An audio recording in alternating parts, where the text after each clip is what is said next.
Okay. Yeah, first, I'd like to thank the organizer, for organizing this meeting. Although only 1 day and a half, I already learned a lot. Thanks.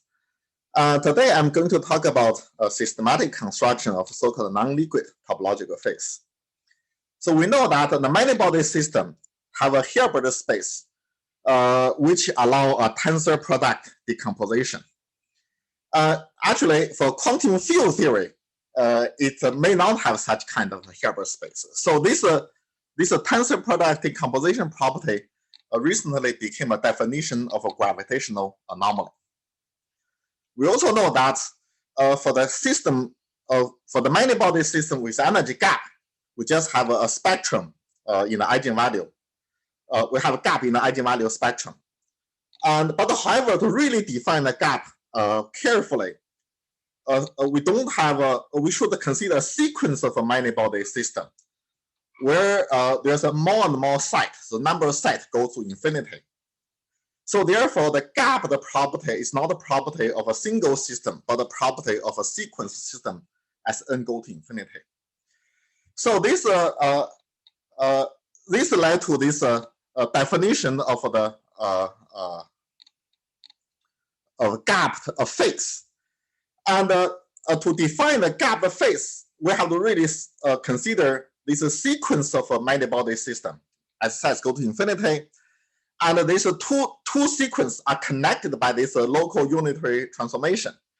All the ground states or ground state subspace, to be more precise, are connected by this local unitary transformation. Okay, so this define the equivalence between two sequences, and then that's define the phase of the quantum gap phase.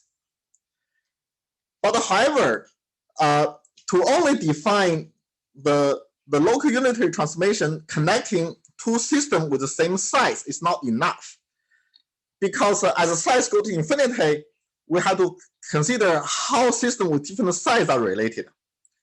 If you have a translation symmetry, then we can just repeat the local Hamiltonian. Then we have a way to define the relation between systems with different size. But however, for the system with no translation symmetry, then it's become very, very tricky. Maybe the system with one size is quantum Hall states, another size is a symmetry breaking states. So therefore, we need something more to connecting system with different size. And this led to this notion of a quantum liquid phase, which is that the system with different size, if they are connected by adding tensor product states, then we say they are similar, they are in the same phase. Okay, so it's really like a dissolving the product states. If a system with different size differ by just dissolving or adding these product states, then we say they are equivalent. And so this really define this really picture. This really is a more precise definition of a gap quantum phase. But it turns out that this definition is kind of restricted. It's not every gap phase with translating symmetry can be defined this way. And the example of that is this layered quantum Hall states. Okay, so when you have if you stack a non-trivial quantum Hall state into many layers to form a three-dimensional system, and we will say that is certainly a gapped quantum phase. But this gapped quantum phase is not a liquid using this definition, because the system with different size are not connected by dissolving the product states. Okay, and so this really led to this so-called gapped non-liquid phase. Okay, and the reason is that we can have a gapped non-liquid phase. It's really because that the topological order form a so-called commutative monoid under stacking operation. Certainly, we can stack two topological order and to form a third topological order. But this stacking operation is not group-like, because we could have a topological order who stack with any other topological order can never produce a product states. The product state is a trivial or unit under stacking operation. So that means this topological order have no inverse.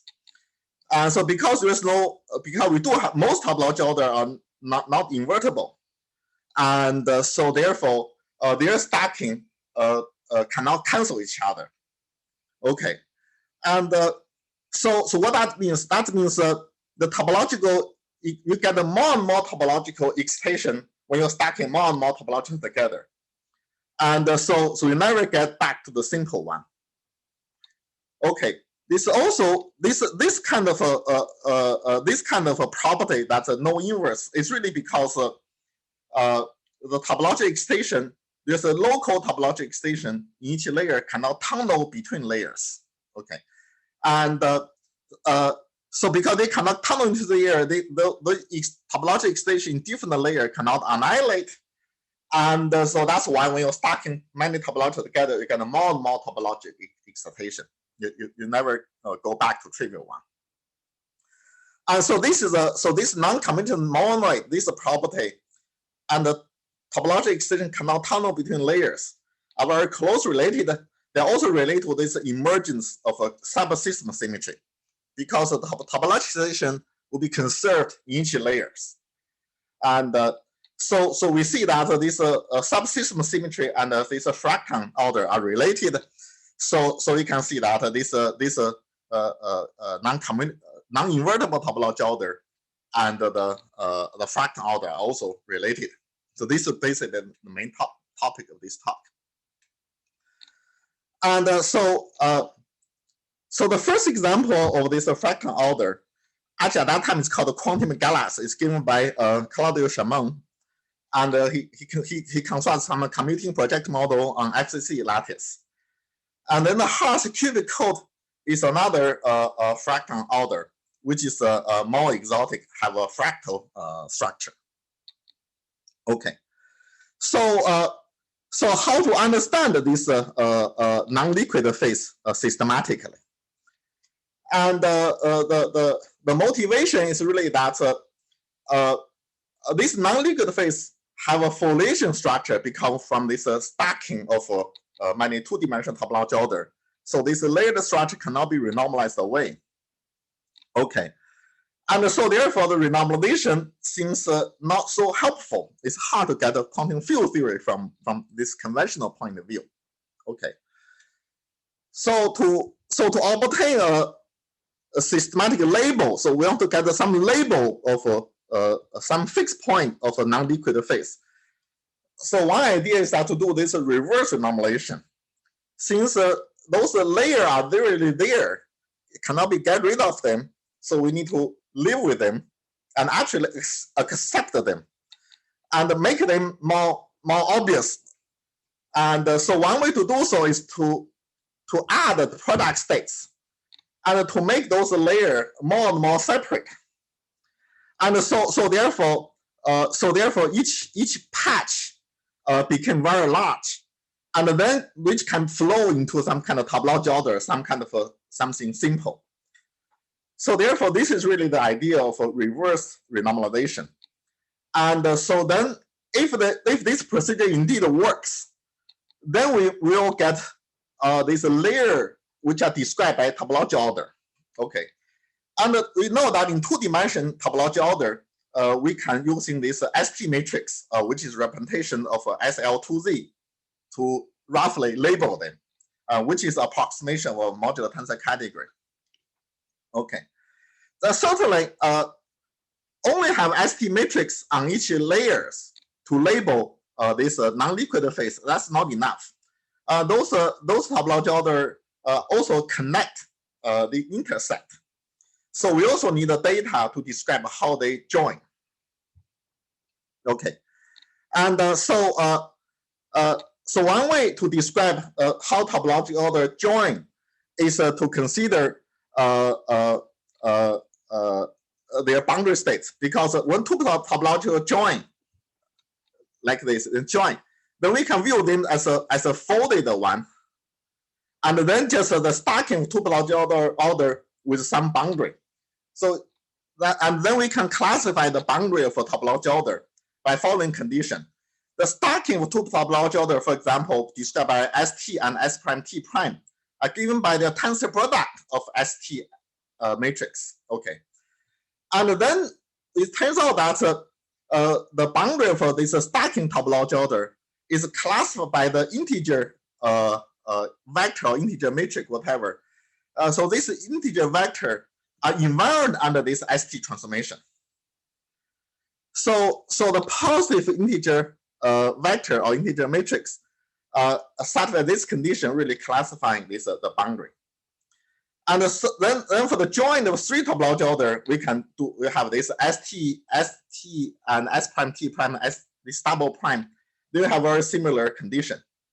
So therefore, tensor some tensor which are invariant under ST operation really classify the different topological order or different boundary of topological order.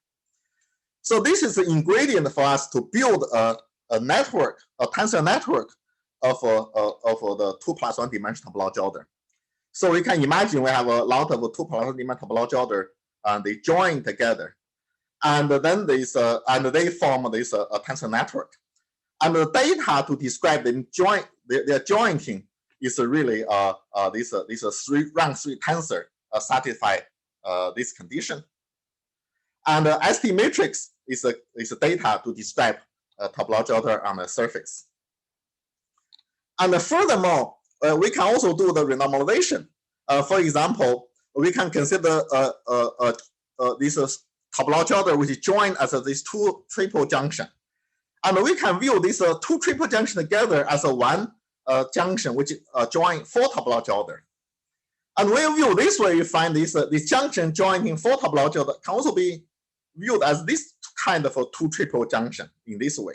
Okay, and so this allows us to renormalize this tensor network of topological order, and so we can connect, we can change this kind of junction into this vertical junction, and then we can treat this three junction together as a single junction, and etc.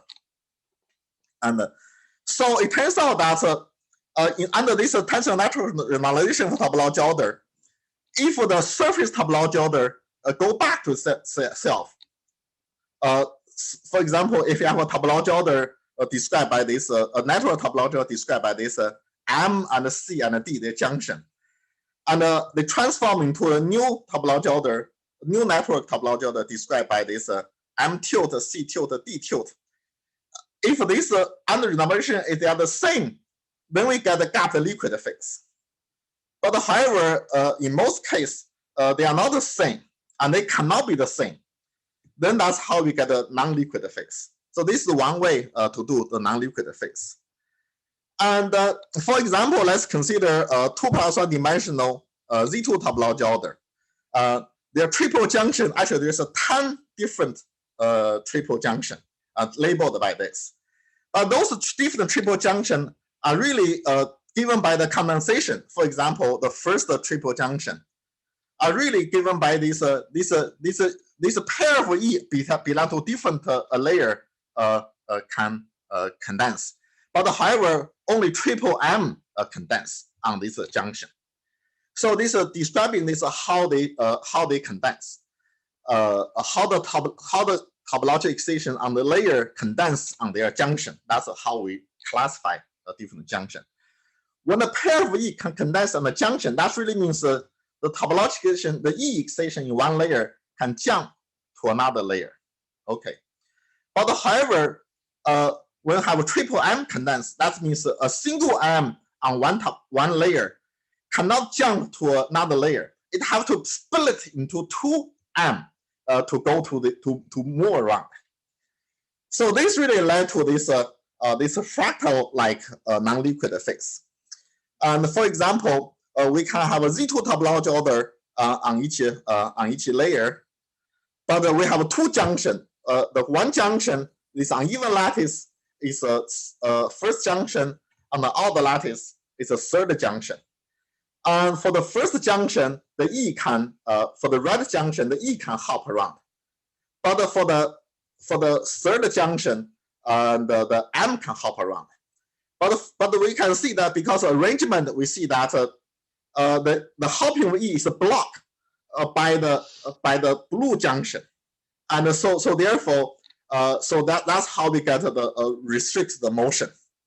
So this is it turns out that this kind of arrangement is fractal-like, and so that's my last slide. So the bottom line is that seems many gap non-liquid phase can be described by a network of gap liquid, but which one can, which one cannot is still an open question. Thank you very much. Okay, thanks Xiao-Gang for the nice talk, owners.